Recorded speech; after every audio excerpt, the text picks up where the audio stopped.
في يوم ندى كانت ماشية في حارة ضلمة ووقعت عينيها على مكتبة قديمة، ولما دخلتها لمحت كتاب لونه أسود كان جلده متشقق ومكتوب عليه كتاب الأمنيات. صاحب المكتبة قال لها خدي بالك، كل أمنية ليها تمن. ولما رجعت ندى بيتها فتحت الكتاب وكتبت فيه نفسي أكون غنية. ولما صحيت تاني يوم لقيت شنطة فلوس كبيرة مرمية عند باب شقتها.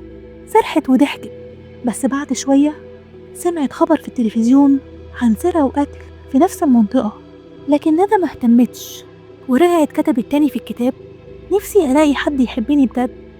وتاني يوم ظهر شاب وسيم جدا سكن جديد في العمارة وابتدى يتقرب منها بسرعة، بس عينيه ساعات كانت بتبقى فاضية كأنه مش عايش بإرادته.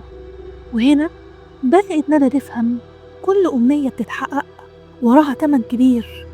الفلوس جت بعد موت، والحب جه بعد اختفاء حد تاني. فقررت تكتب آخر جملة في الكتاب نفسي أعيش مبسوطة من غير تمن.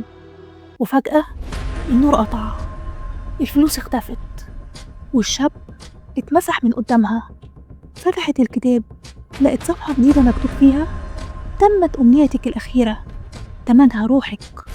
بصت في المراية قصادها لقيت وشها متشقق وعيونها سودة وجسمها يختفي جوه المراية، والكتاب اتقفل لوحده مع صوت صرختها المحبوسة جوه المراية.